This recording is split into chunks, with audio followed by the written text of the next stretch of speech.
Buenos Aires est la ville tango par excellence et le quartier de la Boca son berceau. Aujourd'hui, la Boca est devenue une sorte de Montmartre du tango pour les touristes venus du monde entier. Mais c'est ici que tout a commencé. Je me laisse séduire par la grâce de ces jeunes corps enlacés. Très souvent, ce sont des étudiants qui viennent arrondir leur fin de mois. La Boca, c'est la vitrine touristique de Buenos Aires, peut-être, mais c'est le point de départ idéal de mon itinéraire du tango dans tous ses états. Quoi de mieux qu'un cours de danse dans une célèbre académie du quartier de Palermo pour apprendre les rudiments, avant d'aller voir les jumeaux Lombard qui réinterprètent le tango à leur manière. Buenos Aires réserve toutes sortes de surprises. Comme par exemple une sérénade dans un taxi conduit par un chanteur de tango qui m'a amené à un concert de musiciens post-punk. Il s'appelle l'orchestre typique Fernández Fierro. Ils se réapproprient le patrimoine et ils le font bien. Pour terminer, je suis allée danser dans une milonga jusqu'au bout de la nuit.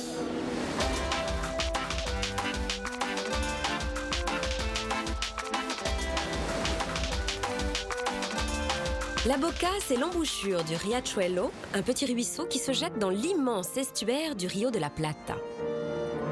Aujourd'hui, la Boca, c'est le quartier historique du port de Buenos Aires. Et c'est ici que sont arrivés au 19e siècle tous ceux qui ont fait l'Argentine. Italiens, Espagnols, Français, Anglais, Arméniens, avec l'espoir bien sûr d'une vie meilleure que sur leur terre natale.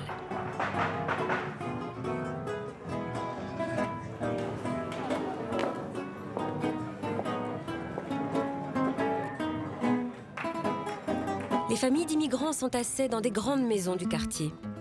Souvent, une même maison accueillait des dizaines de familles. On les appelle des conventillos, des petits couvents. Et il en reste quelques-uns aujourd'hui transformés en musées, en souvenir de cette époque pionnière.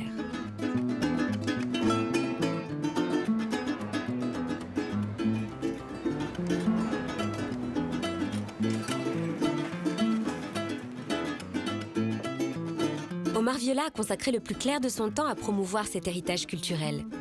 C'est lui qui m'ouvre les portes de ce monde fascinant qui combine la musique, le chant, la danse. Je vais découvrir que le tango, c'est une manière de vivre, une rencontre, toute une philosophie de la vie.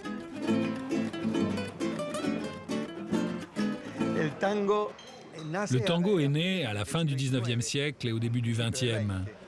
C'est une époque où on immigrait beaucoup, donc il y avait beaucoup d'hommes, et les femmes en revanche étaient peu nombreuses. Alors il y avait des maisons closes, et on dit que c'est pendant l'attente, pendant que les hommes attendaient pour la passe, que l'on jouait de la musique. Les musiciens se réunissaient, ils improvisaient. Donc c'est le résultat d'une rencontre entre un guitariste argentin et un violoniste européen. Et tout ce petit monde jouait de la musique, on dansait, et d'ailleurs on dansait beaucoup entre hommes qui attendaient leur tour à la maison close. Et à partir de quand il sort, on va dire, des bas-fonds pour s'intégrer dans la population argentine? Au début, c'est un tango très élémentaire, très primitif, qui se joue avec une guitare et il n'y a pas encore de bandoneon ni de piano. Puis le piano arrive, et c'est alors que le tango commence à se faire une place dans des endroits, disons, plus recommandables. Et là, le tango fait fureur, parce qu'il existait déjà une danse de couple, la valse. Mais la valse, c'est comme ça, alors que le tango est comme ça. Les corps, dans le tango, se croisent, s'emboîtent. C'est une rencontre beaucoup plus profonde et érotique.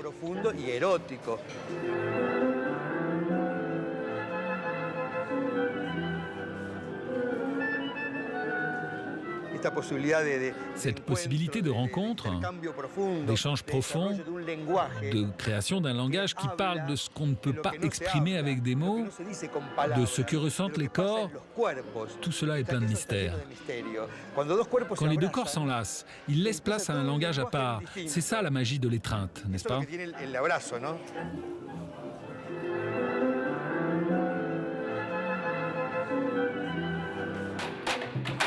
Je continue ma balade dans la Boca en direction de San Telmo, où l'on me dit qu'une milonga, c'est-à-dire un bal où l'on danse le tango, a lieu chaque dimanche soir sur la place. Mais je suis prise dans le tourbillon d'une murga, un défilé au rythme du candombe, une musique d'origine africaine importée ici par les esclaves. Le candombe, lui aussi, a contribué à la naissance du tango. Alors pourquoi se priver d'un petit tour de danse dans la murga ?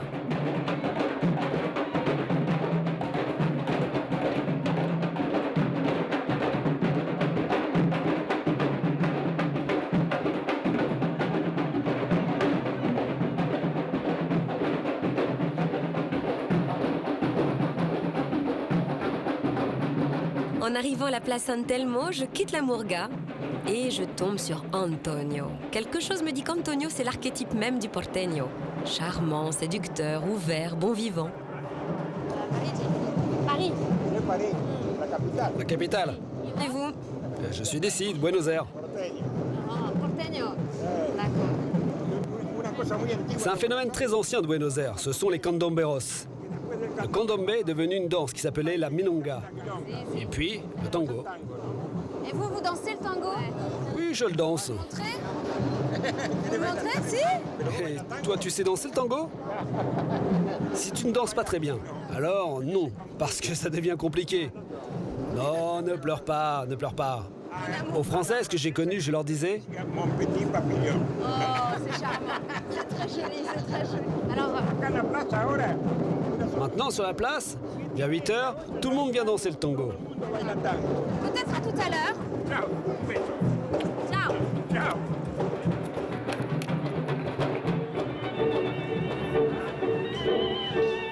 La milonga du dimanche soir à San Telmo. C'est un bal où chacun vient comme il veut. Pas de costume, pas d'apparat. Ce n'est pas un spectacle, non. On vient ici pour le plaisir de danser.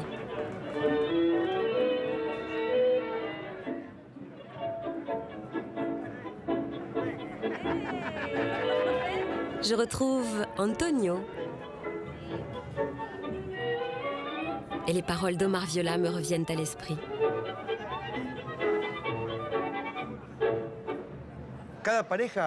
Chaque couple est un monde en soi. Pour moi, le tango, c'est comme un rêve vers le monde extérieur. C'est comme un rêve à deux. Donc le tango, c'est comme un voyage de 3 minutes pendant lesquelles une sculpture se forme, une sculpture composée de 2 personnes, une sculpture éphémère qui dure 3 minutes.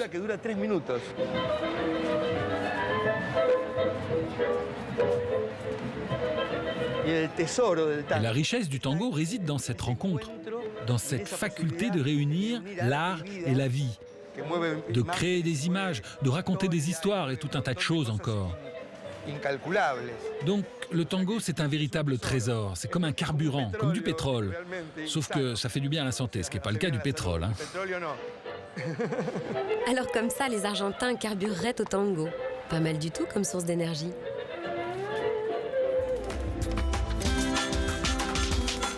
La milonga de San Telmo m'a donné envie de me perfectionner. Pour ça, je vais dans le fameux quartier de Palermo. C'est là que j'ai décidé de faire mes premiers pas. Je m'inscris au cours qu'Edith Paez donne tous les après-midi au célèbre Salon Canning. Voyons. 1, 2, 3, pivot, je croise et je recule. Voilà, très bien.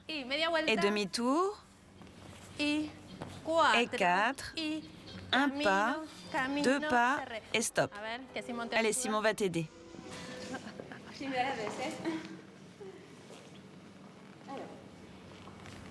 1, 2, 3.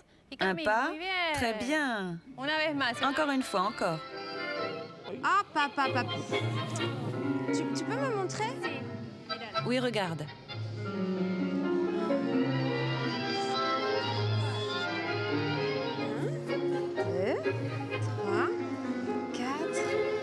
C'est ça?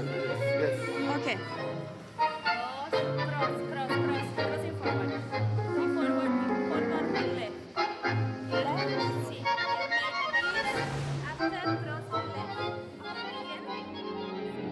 Il y a, paraît-il, des lieux où le tango prend des allures inattendues. dans le quartier d'Abasto, à 2 pas du centre, se trouve un ancien dépôt de fioul que la ville a racheté dans les années 90 pour en faire une cité culturelle. Ce lieu dédié à l'art contemporain sous toutes ses formes s'appelle la Connex et on y rencontre des artistes de tous horizons.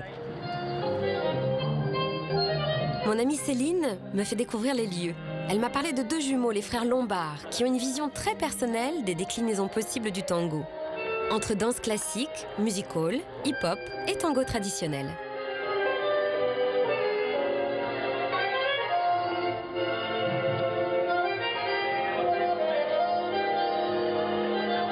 C'est aux accents du bandoneon d'Astor Piazzolla, le grand compositeur qui a révolutionné le tango moderne, que je découvre les chorégraphies surprenantes de nos 2 jumeaux.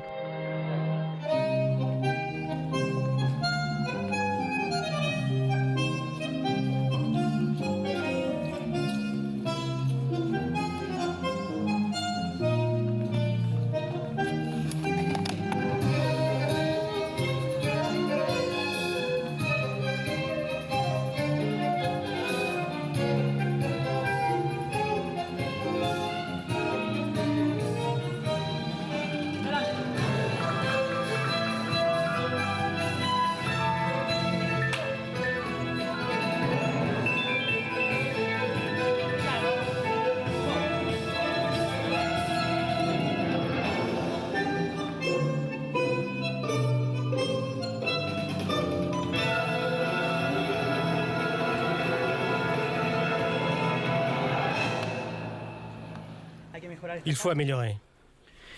Il faut améliorer un petit peu cette partie. Je crois que le thème quand je rentre sur scène doit faire... Voilà, salut. Comment ça va? Muy bien. Très bien. Comment est-ce que vous définissez votre style de danse? Free expression. Free expression. C'est une philosophie avant tout. Nous l'appelons free expression parce qu'il ne fait appel à aucun style, à aucune technique en particulier, mais plutôt aux émotions et aux sentiments que la musique éveille en nous.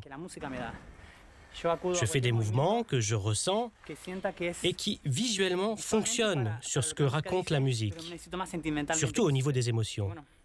Et en particulier sur cette musique d'Astor Piazzolla où il y a de la nostalgie, voire de la rage et beaucoup d'autres choses. On vous regarde encore un petit peu danser et puis... On va faire une improvisation, d'accord? Mais oui.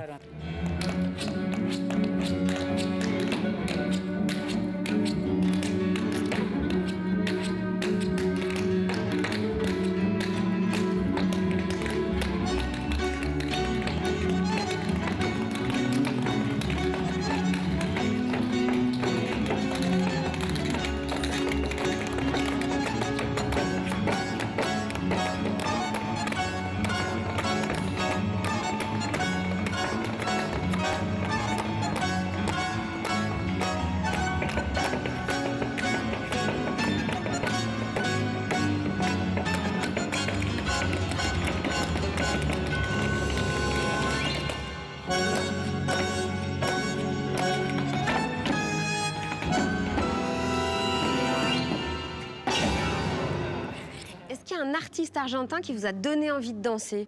Oui, Piazzolla. Il faut que je le dise, car il a ouvert une porte intérieure en moi et m'a fait découvrir des sentiments et des émotions que je n'avais jamais ressentis auparavant avec de la musique ou des films. Et tout cela grâce à la musique de Piazzolla. Plus je l'écoute, plus elle me touche.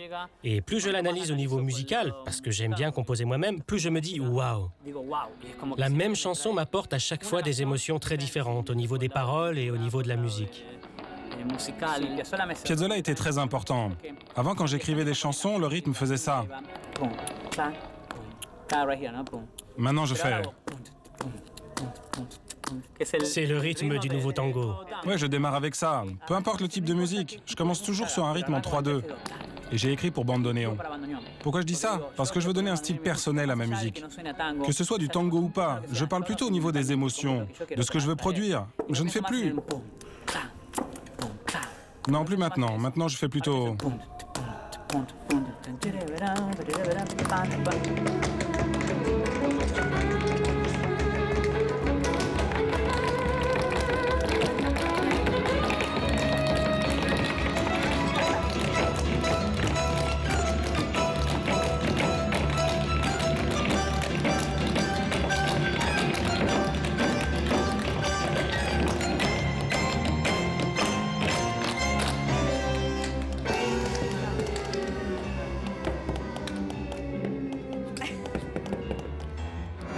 L'heure tourne et je dois aller à un concert vraisemblablement d'un autre genre, puisque le groupe s'appelle l'Orchestre Typique Fernández Fierro. Hola. Bonsoir. Bonsoir. Où va-t-on, s'il vous plaît? Al salon. Je voudrais aller au Salon Club Canine, s'il vous plaît. Por favor. Si. Mais à Buenos Aires, un concert peut en cacher un autre et on n'est jamais au bout de ses surprises. Pardon, qui est-ce qui chante là? Yo? Moi? En serio? Si, tu ne me crois pas? Non, je ne vous crois pas du tout. Écoute bien. Francesita, que trajiste pipireta, sentimental y coqueta, la poesía del Cartier, ¿quién diría que tu poema de Griseta solo una estrofa tendría la silenciosa agonía de Margarita Gautier? Bravo. Ah, tu ne me croyais pas? Ce sont les surprises qu'offre Buenos Aires. Incroyable. Les surprises de Buenos Aires. Le tango est une histoire qui tient en 3 minutes. Le temps d'une chanson, ce sont des histoires vraies. Dans le temps, le poète observait et puis il écrivait ce qu'il voyait. Je dis toujours aux gens, que l'on aime ou que l'on n'aime pas le tango, il y a toujours des paroles de chansons qui sont faites pour chacun de nous. L'histoire du tango que je vais te chanter a été écrite dans les années 1920. À l'époque, ça se passe dans un bar à entraîneuse, où travaillait une fille d'une beauté extraordinaire. Cette fille a eu un faible pour un des serveurs. Et peu à peu, ils sont tombés éperdument amoureux l'un de l'autre. Jusqu'à ce qu'un beau jour, arrive un monsieur qui la prend par le bras et la tire hors du salon. Il met la main dans sa poche et sort un livret de famille. C'était son mari. Il était venu la chercher et donc personne ne pouvait rien dire. Le temps passe et les amis du jeune homme lui disent « Mais fais donc la même chose que le mari, pars à sa recherche, si elle te plaît tant. » C'est ce qu'il a fait. Et quand ils se sont retrouvés, elle n'était plus la beauté qu'il avait connue. Et ils se sont regardés comme deux étrangers. C'est ce que raconte ce tango, que l'action du temps est irréversible. Là voilà l'histoire de ce tango.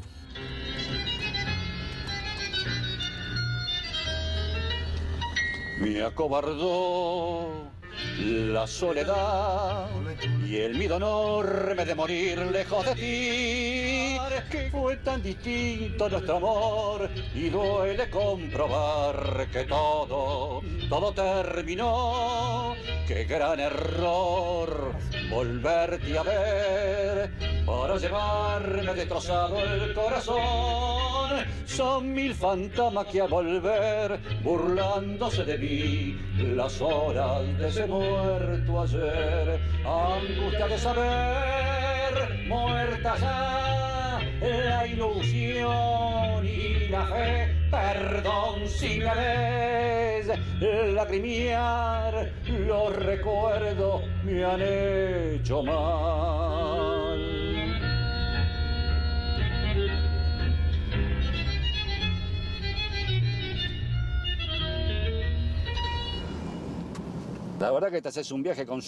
Finalement, pour le même prix, tu as la course et le spectacle. Tu ne peux pas te plaindre, 2 pour le prix d'un. Au final, c'est pas cher. On me dit parfois, vous avez raté votre vocation. Alors je réponds, moi je suis ouvert à toute offre. Et si tel est mon destin, ça arrivera un jour. Et sinon, je resterai chauffeur. De toute façon, je ne fais de mal à personne. Non ? C'est comme ça.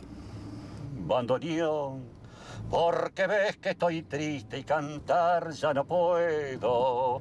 Vos sabés que yo llevo en el alma marcado un dolor.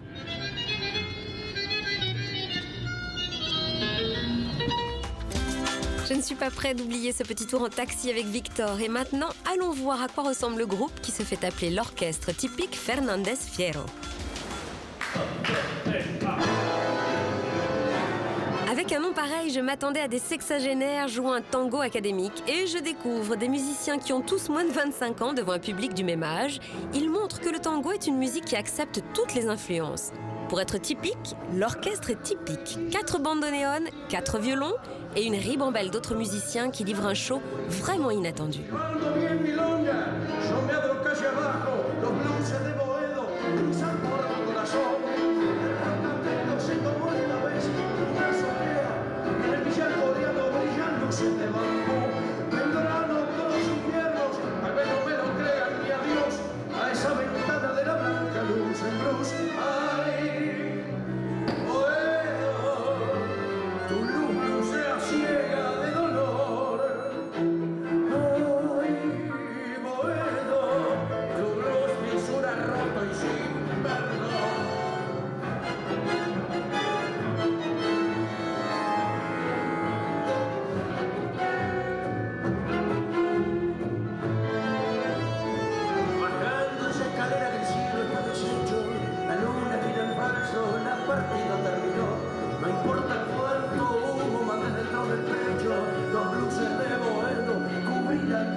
Il est temps de revenir à un tango plus conventionnel. La milonga, le bal du soir, va bientôt commencer au salon Canning, là où j'ai fait mes premiers pas.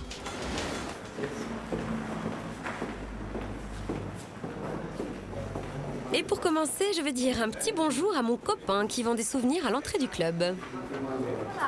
Salut, comment ça va? Comment tu vas? T'aimes bien danser? J'adore. Beaucoup? Toi, tu vas te fatiguer de danser, hein? Et toi, tu danses? Non, moi, je danse pas. Pas du tout? Non, moi, je ne fais que travailler. Comment c'est possible une chose pareille? Soit tu travailles, soit tu danses. D'accord? Le tango, c'est une chose qui se met là, à l'intérieur. Et une fois qu'il est là, tu peux plus le faire sortir. Allez, bonne soirée. Voici enfin venu le moment de se lancer sur la piste de la milonga. Le vrai bal à l'ancienne, sous les dorures de l'un des clubs les plus authentiques de la capitale argentine.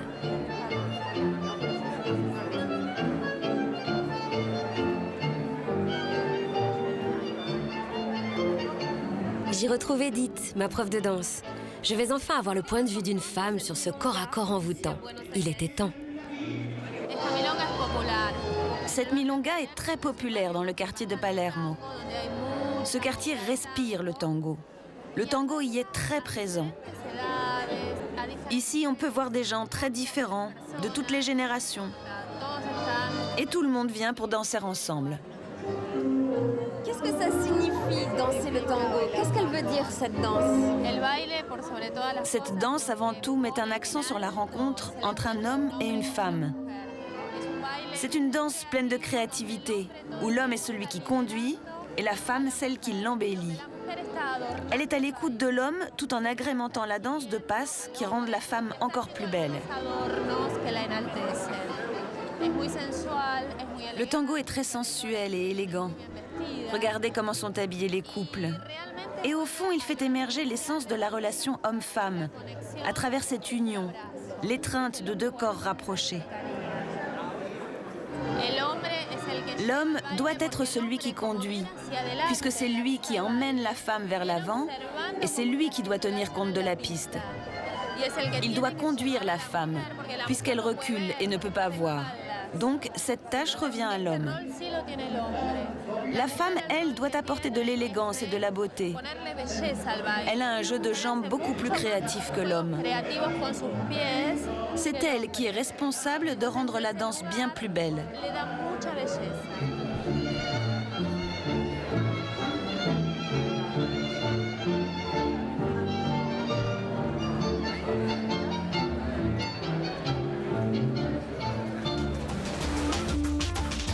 Demain, je parcours Buenos Aires la naturelle. Après un tour par l'immense marché au bétail de Ligné, à l'intérieur même de la ville, j'irai voir jouer les meilleurs joueurs de polo au monde. Ils sont argentins.